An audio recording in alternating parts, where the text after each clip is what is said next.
প্রিয় অষ্টম শ্রেণীর শিক্ষার্থী, আজকের অনুশীলনী 4.1-এর 2 দাগের খ দাগের অঙ্কটা সমাধান করব। সবাই সাথে থেকো।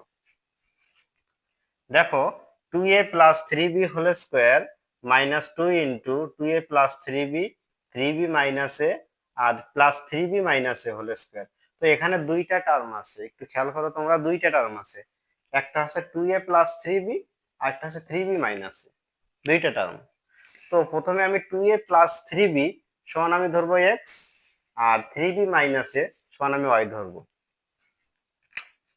দেখো, মনে করি 2a plus 3b সমান x R 3b minus a সমান আমি y ধরবো।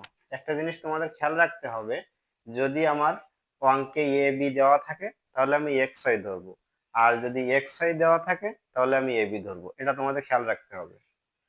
এবার আমি এখানে মানটা বসিয়ে দেব, যে 2a plus 3b সমান x ধরেছি, তাহলে এখানে আমি লিখবো x স্কয়ার মাইনাস 2 আছে, এই 2a plus 3b সমান x R 3b minus a সমান আছে y ধরছি, প্লাস 3b মাইনাস a সমান y স্কয়ার। আচ্ছা, এখন তোমরা কি বলতে পারবে যে এই যে x square minus 2xy plus y square, এটার পরিবর্তে আমি কি লিখবো? অবশ্যই এটা একটা সূত্র। কি সূত্র? a square minus 2ab plus b square.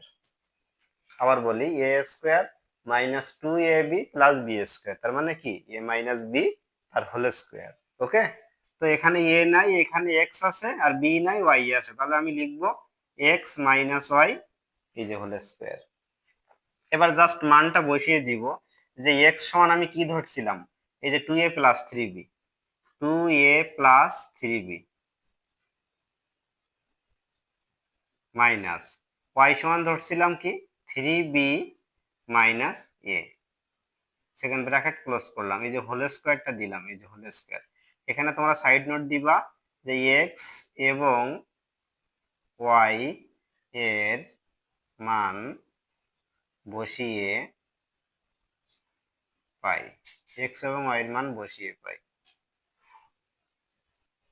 দেখো, 2a প্লাস 3b এই মাইনাস দিয়ে গুণ করে দিতে হবে ভিতরে, তাহলে মাইনাস 3b মাইনাসে প্লাস a তার হোল স্কয়ার দিলাম।